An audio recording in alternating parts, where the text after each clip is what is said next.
பண்பாட்டு புரட்சி இல்லாத அரசியல் புரட்சி வெல்லாது. தமிழில் குடமுழுக்கு வேண்டும் என மருதமலையில் துண்டு பிரச்சுரம் வழங்கிய நாம் தமிழர் கட்சியினர் கைது. பண்பாட்டு புரட்சி இல்லாது அரசியல் புரட்சி வெல்லாது என்ற முழக்கத்துடன் மருதமலை அடிவாரத்தில் நாம் தமிழர் கட்சி வீரத்தமிழர் முன்னணி சார்பில் மாபெரும் பேரணி நடைபெற்றது. இந்த பேரணியில் வேண்டும் வேண்டும் தமிழில் குடமுழுக்கு வேண்டும், அன்னை தமிழருக்கு எதற்கு அடுத்த மொழி, தமிழ்நாட்டில் தமிழ் மொழியில் குடமுழுக்கு இல்லாமல் எதற்கு வேற்றுமொழி, தேவாரம் திருவாசகம் பாடி தமிழில் வேள்வி நடத்தி தமிழில் குடமுழுக்கு நடத்தாமல் வேறு பிற மொழிகளில் குடமுழுக்கு செய்வது தமிழக அரசு தமிழர்களுக்கு இழைக்கும் தீங்காகும். நடத்திடு தமிழில் குடமுழுக்கு நடத்திடு ஆகிய கோரிக்கைகளை வலியுறுத்தி முழக்கங்கள் எழுப்பப்பட்டன.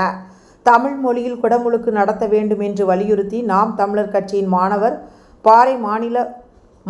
பாறை மாநில ஒருங்கிணைப்பாளர் உட்பட 50 பேர் மருதமலை பேருந்து நிலையம் அருகே பொதுமக்களுக்கு துண்டறிக்கை வழங்கி கொண்டிருந்தனர். அப்போது அங்கு வந்த காவல்துறையினர் அவர்களை கைது செய்தனர். கைது செய்யப்பட்டவர்களை அருகிலுள்ள மண்டபத்திற்கு அழைத்து சென்ற காவல்துறையினர் அங்கு வைத்து அவர்களை தாக்கியதாக நாம் தமிழர் கட்சியினர் குற்றம் சாட்டியுள்ளனர். மேலும் காவல்துறை தங்களை மிரட்டியதாகவும் அச்சுறுத்தியதாகவும் அவர்கள் கூறியுள்ளனர். இந்த சம்பவத்திற்கு